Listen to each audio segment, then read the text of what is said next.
يا سنغاليين، ما انسحبتوش ليه؟ ما انتم مجربينها قبل كده قدام المغرب ونفعت، ولا فالحين بس تشطروا علينا احنا؟ السنغال وبعد ما كانت متقدمه 2-0 في ماتش تاريخي قدام بلجيكا، لدرجه ان لعيبه بلجيكا اتخانقوا مع بعض في الملعب، فجاه كده راحت قايله انسى بقى سيناريو المغرب في نهائي افريقيا. طبعا كله اتمسك بره. وادي الجون بتاع السنغال. والله غريبة. العيال نزلت أرض الملعب تجري، كان منظر مش طبيعي، والحكم وقف اللعبة.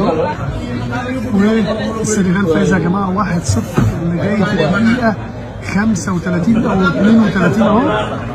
فيا رب السنغال تعملها إن شاء الله. ادي الأمن خدهم مطلعهم بره، بص بيزودوا سكيورتي بقى في المكان، ورموا حاجة كده الحكم الرابع راح خدها أهو. متفهمش رموا إيه كده، بس الحكم الرابع خدها. الحكم الرابع راح وداها خدها عنده جوه، وكده خلاص الليلة خلصت في سبحان الله العظيم. البارح مقابلة يعني رجعت كل شيء اللي داروه في المغرب، الظلم والعدل. واحد الحاجه يعني المغاربه شرفاء ما شاء الله، يعني شرفاء. وهذيك الدوله والله العظيم اللي تعدى عليها تفضح. اقسم لكم بالله دوله بها بشعبها اللي تعدى عليها تفضح. شو سبحان الله العظيم. الفوطه هذيك اللي نوضوا عليها الهلال في الريزو. فين الإعلام الجزائري المدلس؟ فين الإعلام المصري المدلس اللي بيطلع وعايز يقنعنا بأي طريقة بأن منتخب السنغال هو أفضل منتخب في أفريقيا، وبأن منتخب السنغال أفضل من المغرب؟ طب ده منتخب السنغال بيخرج بفضيحة من بطولة كأس العالم أمام منتخب هو الأسوأ في أوروبا، أمام أسوأ نسخة لمنتخب بلجيكا في بطولة كأس العالم. بيقضي على منتخب السنغال بعد ما كان متقدم على بلجيكا 2-0. منتخب بلجيكا بيرجع برومنتادا تاريخية وبيفوز بنتيجة 3-2 وبيخرج السنغال من بطولة كأس العالم. السنغاليين اللي عايزين يقنعونا بان هم افضل من المغرب، السنغاليين اللي كانوا بيعترضوا على كل فاول بيتحسب في بطولة كأس أفريقيا اللي كانت بتنظمها المغرب، السنغاليين اللي كانوا بيهاجموا تنظيم المغرب لبطولة كأس أفريقيا. طب ادي امبارح يا سنغالي بيتحسب عليك ركلة جزاء وبتخرج بسببها من بطولة كأس العالم. هل ساديو ماني طلع اعترض؟ هل مدرب السنغال طلع اعترض؟ هل شفت واحد مسؤول من المدلسين اللي بيدافعوا على السنغال طلع اعترض على ركلة الجزاء اللي اتحسبت أمام منتخب بلجيكا؟ عارف لو في المغرب كنت تشوف حملة مسعورة، لكن النهاردة مش بس كده، ده النهاردة تم القبض على مجموعة من جمهور السنغال وعلى لاعيبة منتخب السنغال بعد ما دخلوا في اشتباك قوي مع الأمن المغربي. منتخب السنغال اللي اتفتش بطريقة مهينة أول ما وصل لأمريكا النهاردة بيتهان مرة تانية، ومع ذلك محدش بيطلع يتكلم ولا بيعترض. البارح رماوها لهم الجمهور، وهذوك اللي نكزوا وداروا هذيك الفضيحه نكزوا الملعب هما اللي عطاو هذيك الفوطه وراك تشوفها. الفضيحه تفضحت كلشي.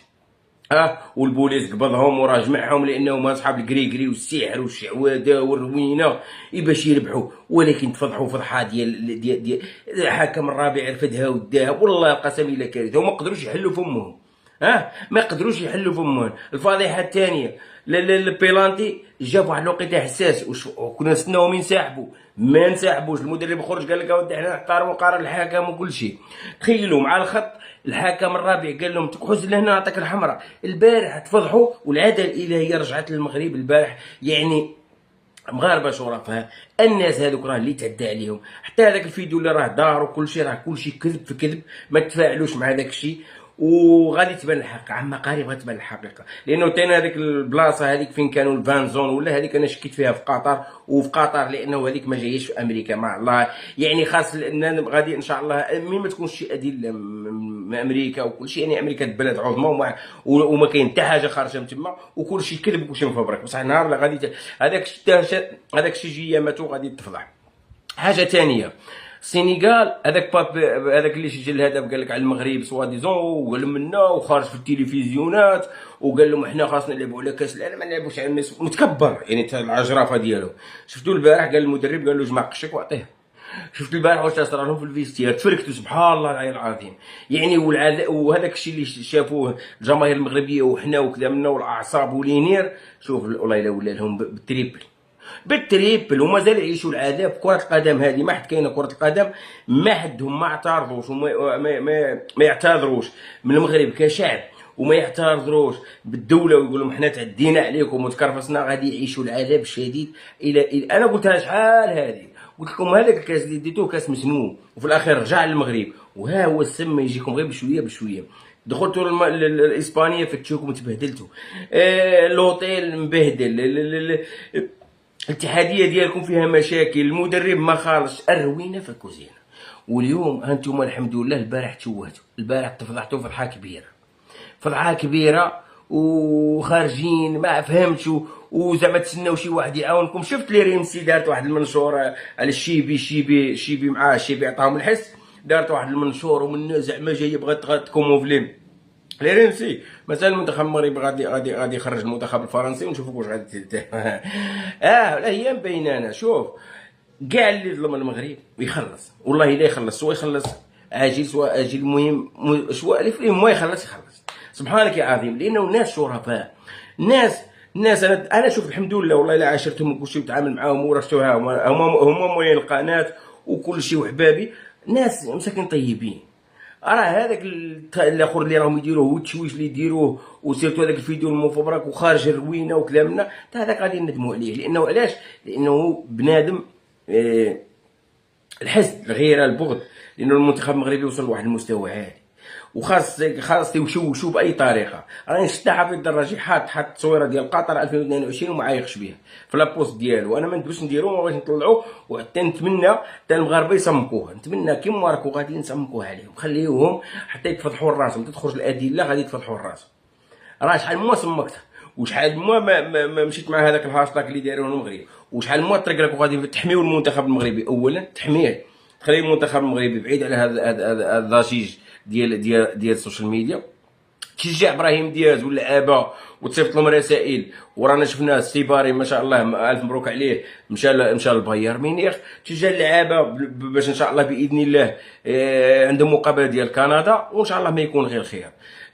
احنا عندنا اليوم مقابله مع سويسرا، ولكن ما عرفتش بيتكوفيتش لا. في ناس كتير كانت عايزة تعمل من منتخب السنغال أبطال، وكانوا عايزين يقنعونا بأي طريقة بأن منتخب السنغال أفضل من منتخب المغرب. طب انتوا فين دلوقتي؟ منتخب السنغال بيخسر بفضيحة من منتخب بلجيكا دلوقتي هي أسوأ نسخة ليه، ومع ذلك عمل رومونتادا للتاريخ أمام منتخب السنغال. بعد ما كانت متأخر بالنتيجة 2-0 قدر ان هو يرجع ويفوز بنتيجة 3-2 ويخرج السنغال اللي بيقول ان احنا ابطال افريقيا من بطولة كأس العالم. كأسوأ سيناريو في تاريخ كرة القدم بيتطبق على منتخب السنغال اللي طول الوقت تطاول وقلة أدب وبلطقة في حق المغرب، واللي طول الوقت عايزين يقنعونا بان هم افضل من المنتخب المغربي.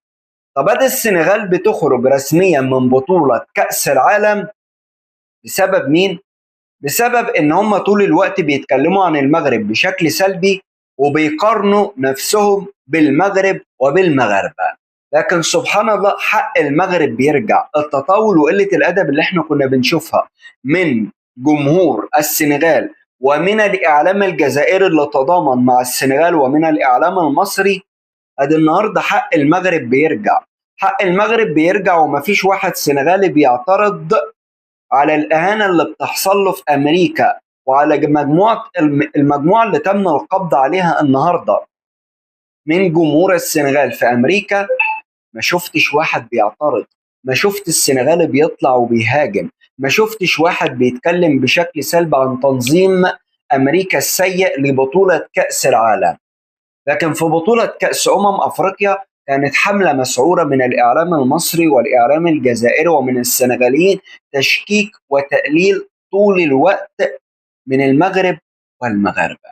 لكن كل يوم بنتأكد بأن المغرب عاملة لكم عقدة، كل يوم بنتأكد بأن المغرب أفضل دولة في التنظيم. النهاردة بيتم القبض على مجموعة من جمهور السنغال بعد مباراة السنغال ونيجيريا.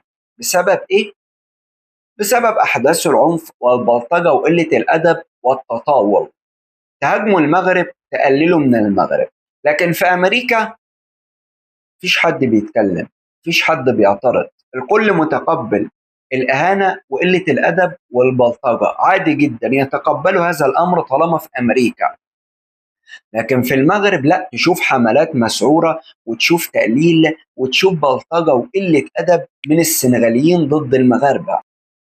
لكن هذا الأمر لو كان حصل في المغرب كنت تشوف زي ما بقول لك كده حملات مسعورة.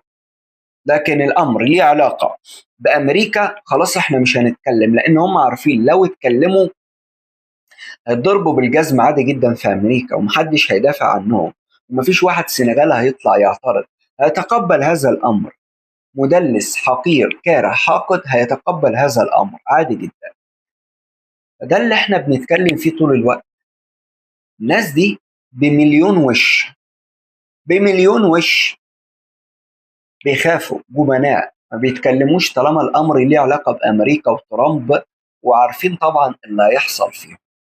لكن في بطولة كأس أفريقيا زي ما قلت لك كنت طول الوقت تشوف تقليل، طول الوقت يطلع يقول لك تصريحات مستفزة للمغرب ويتهم المغرب ويقول لك إن المغرب دولة سيئة في التنظيم. اللي احنا كنا بنسمعه من الإعلام في أمريكا أو في المغرب، كانوا السنغاليين طول الوقت بيقللوا من المغاربة وبيقللوا من تنظيم المغرب لبطولة كأس أفريقيا. لكن يجب على الجميع دلوقتي إن هو يطلع ويعترف بقوة المغرب وبتفوق المغرب، لأن المغرب أثبتت للجميع بأن هي أفضل دولة في التنظيم، بأن هي أفضل دولة في تنظيم البطولات. وده مش كلام، ده حقيقة. واللي تابع تنظيم كأس العالم في أمريكا واللي مازال مستمر حتى الآن عارف ليه احنا بنطلع وبنقول بأن المغرب أفضل دولة في التنظيم. ديما مغرب. أشوفكم في فيديو جديد.